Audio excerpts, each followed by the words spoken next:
Así funcionan y así podrás aprenderte de una manera mucho más fácil gracias a la memoria visual los verbos irregulares en inglés. Veamos cómo. En inglés hay dos tipos de verbos, los normales y los raritos. Los raritos son los que incluyen los verbos modales, los auxiliares, etcétera, etcétera. No nos interesan ahora, nos interesan los normales.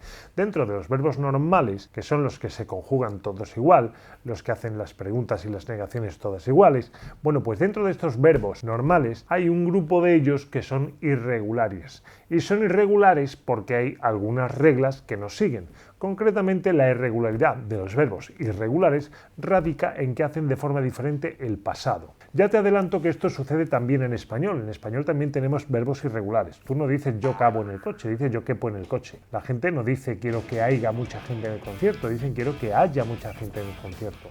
O tampoco se considera correcto decir andé todo el día por la montaña. Lo correcto sería decir anduve todo el día por la montaña. Como ves, en español también hay verbos irregulares y también esto les complica la vida a los angloparlantes o personas de otros idiomas que tienen que aprender nuestro idioma. Nosotros tenemos que lidiar con los verbos irregulares en inglés. En inglés hay ciertos verbos que tienen una irregularidad que radica en que hacen el pasado de forma diferente. Y aquí tengo que hacer un inciso, porque los verbos en inglés en realidad solo tienen un pasado. Los normales regulares, esos solo tienen un pasado, que además se hace añadiendo la partícula ed en todos ellos a la raíz del verbo que normalmente coincide con el presente. Es decir, tú coges el presente, le pones ed al final y ya tienes todos los pasados de un verbo normal que además es regular. Por ejemplo, work es trabajar. Worked, añadiéndole ed al final, es trabajaba y trabajé y trabajado. Los tres, la misma palabra para los tres. Así funcionan los verbos regulares. Los verbos irregulares, en cambio, tienen el presente con el que, al igual que los otros, forman el gerundio añadiendo ing, el infinitivo añadiendo tú delante, el condicional, los que acaban en iría, como comería o bebería, añadiéndole el would delante también, o el futuro añadiéndole will delante también. Eso lo hacen todos los verbos en inglés, los raritos no, los normales. Todos los verbos normales en inglés, sean regulares o irregulares. Pero el pasado, en cambio, es donde radica la diferencia. Así, un verbo regular coge el presente, la raíz del verbo, le pone ed al final y forma el pasado. Cuando un verbo irregular coge el presente, se olvida de él y usa otra palabra para el pasado y otra palabra más para los pasados que se utilizan con los tiempos compuestos con el verbo haber, como yo he comido, ella había subido, nosotros habremos trabajado, etc. Ese subido, comido, trabajado es el que se utiliza con los tiempos compuestos con haber y en los verbos irregulares en inglés se hace a menudo de forma diferente que el presente. Y digo a menudo porque otra de las irregularidades que tienen los verbos irregulares no es que se haga el pasado diferente, sino que además de hacerse diferente, cada pasado de cada verbo se hace como a cada verbo le da la gana. Esto inglés no hay quien lo entienda. Entonces no es posible aprenderse los verbos irregulares siguiendo reglas. Es verdad que hay patrones, en el sentido de que según vas aprendiéndotelos, te puede resultar fácil recordar nuevos verbos porque algunos se hacen de forma muy similar a otros, pero solo algunos a algunos otros. Total, lo mejor es que asumas que cada uno va a hacer las cosas como le parezca. Te lo aclaro un poco más con un par de ejemplos. Si yo quiero decir yo regué mis plantas ayer, puedo coger el verbo regar, que es water. En inglés, añadirle ed y ya tengo hecho el pasado y decir I watered my plants yesterday. Yo regué mis plantas ayer. Es que esa frase también significaría yo regaba mis plantas ayer, porque la misma palabra se usa para regué que para regaba. A los ingleses solo les interesa que sucedió en el pasado. Y por lo mismo, si yo quiero decir ella ha regado las plantas, utilizaré también watered y diré she has watered the plants. Ella ha regado las plantas. Porque en inglés, con los verbos normales, que son regulares, el mismo pasado se usa para todo. Ahora, los verbos irregulares no lo hacen así.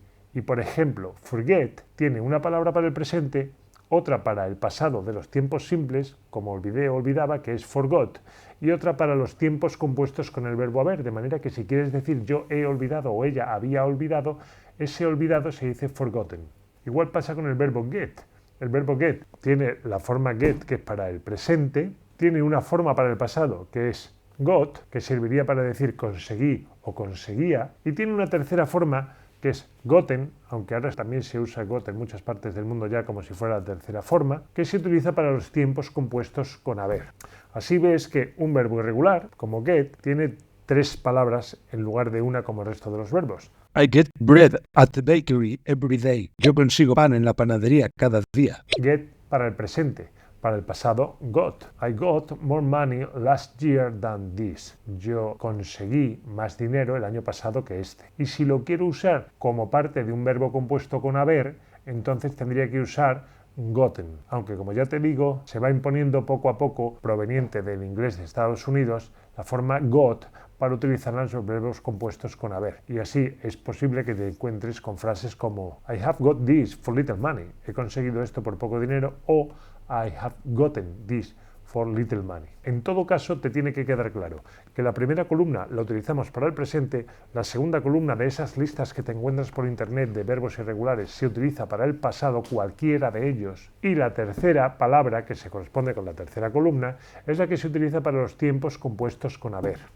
¿Cómo nos aprendemos estos verbos? Porque lo que no te puedo aconsejar es que te pongas, como me pasó a mí, a cantarlos uno detrás de otro hasta que te los sepas. Yo me pasé muchas horas en la academia a la que iba de chico y en la que aprendí muy poquito, repitiendo forget, forgot, forgotten, be, was, be, come, came, come, etcétera, etcétera, etcétera. Horas y horas. Al cabo de los años, cuando por fin logré aprender inglés, resulta que aquello me sirvió, pero que me sirviera no significa que fuera la mejor manera de hacerlo, ni la más rápida ni la más eficaz. Yo te voy a plantear una alternativa mucho más interesante, o por lo menos que a mí me parece mucho más interesante y que a mis alumnos le hace la vida muchísimo más fácil. Y es la siguiente. La forma en que yo te sugiero que te aprendas los verbos irregulares es utilizando técnicas de memoria visual. Estas técnicas las estoy poniendo a tu disposición con ejemplos variados en el diccionario, por ejemplo, de inglés para los negocios, y vendrán otras muchas palabras y expresiones utilizando esta misma metodología, por eso te sugiero que le eches un vistazo. Gracias a ella puedes aprenderte el significado de una palabra muy rápidamente. Y los verbos irregulares tienen una gran ventaja en ese sentido, y es que aunque la primera palabra puede ser diferente de las otras dos, en realidad, por lo general, la raíz de las mismas coincide. Digo por lo general porque hay uno o dos, verbo to be, que ese es raro entre los irregulares también, ese es rarito y además irregular y me lo tiene todo. Pero bueno, salvo el verbo be, que lo dejamos aparte, el resto, la inmensa mayoría, coinciden en la raíz. De forma que si sabes bien el presente, forget, recordar que el otro es una palabra parecida, forgot, forgotten, no va a resultarte complicado. Por eso mi sugerencia es, apréndete primero los verbos irregulares, pero solo el tiempo presente, no los 3, solo el tiempo presente, a no ser que lo necesites. Pero vamos a suponer que te quieres aprender un verbo nuevo. Apréndete bien el tiempo presente de ese verbo. Por ejemplo, para romper, break, para traer, bring, para comprar, buy. Apréndete break, bring, buy. Y de momento, solo de momento, olvídate de las otras dos palabras que componen las 3 columnas de los tiempos irregulares en las que figurarían esos 3 verbos. ¿Cómo lo haría yo con estos 3 verbos? Pues para aprenderme bring utilizaría una imagen como esta, en la cual un tipo le pide a unos canguros que les traigan algunas cosas. Y los canguros se las traen dando brincos. Que es lo que hacen los canguros, dan brincos. Ver en tu mente a los canguros dando brincos y trayéndole a este hombre lo que sea que les haya pedido, te recordará fácilmente que en inglés traer se dice bring, que es muy parecido a brinco. Si quieres aprender el verbo irregular break, apréndete break solo, no break, broke, broken, sino break. De momento solo break. Y hazlo utilizando una imagen como esta, en la cual hay unos tipos que están pintando un barco con brea, que es con lo que se solían pintar los barcos antiguamente, los de madera, para que no entrase el agua entre las tablas, pero se les ha roto el bote y se están poniendo perdidos de brea. Si tú te imaginas el verbo romper y visualizas el cubo lleno de brea que se rompe y los mancha, la palabra brea te recordará que romper se dice break. Y si quieres aprender, porque estás empezando, que comprar se dice buy, pues imagínate una escena como esta, en la cual en un supermercado está toda la gente en las cajas y por medio del supermercado comprando cosas al mismo tiempo que bailan, porque comprar se dice buy, que es como bailar. Esta técnica de la memoria visual te va a permitir aprender mucho vocabulario rápidamente. También va a permitir que lo puedas practicar en días sucesivos, con lo cual te resultará muy sencillo quedarte enseguida y poder decir con naturalidad y prácticamente sin pensar que traer se dice bring, que romper se dice break y que comprar se dice buy, o cualquier otro verbo que te quieras aprender. Y una vez que tienes estos tres verbos claros en tu mente, piensa que los otros tiempos son parecidos a este, por no decir iguales, porque hay algunos verbos irregulares en inglés como cat, que el presente, el pasado y el de los tiempos compuestos son iguales, cat, cat, cat, o hit, que es hit, hit, hit, o put, que es put, put, put. Estos verbos pueden plantearte la dificultad de cómo averiguo qué es pasado. No te preocupes, sabe perfectamente por el contexto o por referencias que la misma oración en la que está el verbo te da. Salvo estos casos aparte, que además son fáciles, porque si te sabes el presente, pues ya te lo sabes todos. Los demás, una vez que te sabes el presente, te resultará muy fácil aprendértelos. Y además, te insisto, no hace falta que te aprendas los otros dos.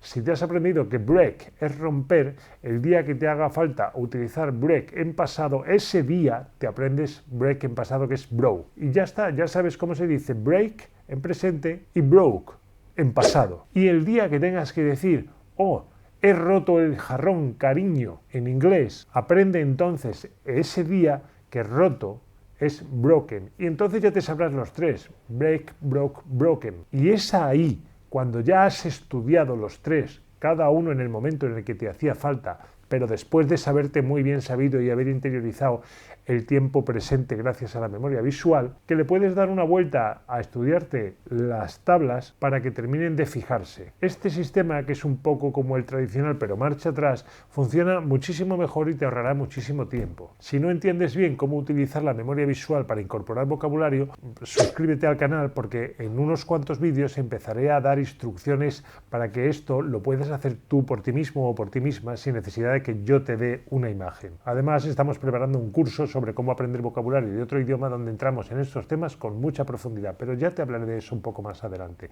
De momento, quédate con la copla de que lo ideal es que te aprendas el presente, que la manera más rápida de hacerlo es con la memoria visual y alguna otra estrategia que te he ido dejando caer en los vídeos del canal. Que cuando ya te hayas aprendido solo la forma del tiempo presente, que es la más importante, porque es la forma con la que además del presente haces el futuro, el condicional, el gerundio, el infinitivo, etc. Es decir, que solo esa ya te da para hacer un montón de tiempos, pues una vez que te la hayas aprendido, entonces cuando quieras decir algo que involucre ese verbo y sea en pasado, te aprendes el pasado. Y cuando quieras decir algo que involucre ese verbo y sea un tiempo compuesto con haber, pues entonces lo haces. Así, si tú has aprendido que give es dar, hasta que no tengas que decir, le di dinero a mi hermano porque lo necesitaba, no necesitarás aprender gave. ¿Para qué? Te puede pasar como a mí, que me aprendí listas de verbos irregulares que no usé en años, porque nunca tuve que decir nada que incluyera algunos de esos verbos. Es mucho más productivo que vayas aprendiéndote los verbos según los vayas necesitando, porque lo normal es que los necesites tú en un orden distinto del que los necesitamos los demás, porque cada uno tenemos una forma de hablar particular, cada uno utilizamos con más frecuencia unas palabras que otras, y a ti te interesará aprenderte primero aquellos verbos regulares o irregulares que con más frecuencia uses, y lo vas a saber pues aprendiéndote el presente cuando te haga falta, pero solo el presente, y hasta que no necesites el pasado o el de los tiempos compuestos con haber, pues no te metas con esos. En la descripción del vídeo te dejo una tabla con los 100 verbos más frecuentes, los 100 verbos irregulares más frecuentes, con los 3 tiempos, significado y un ejemplo de uso de cada caso por si los necesitaras o quisieras echarles un vistazo. Y en un vídeo posterior te mostraré en la práctica cómo hacer todo este proceso de aprenderle y muchos ejemplos para que puedas practicar. Suscríbete, suscríbete, suscríbete, suscríbete, suscríbete, suscríbete, suscríbete, suscríbete, suscríbete, suscríbete, suscríbete.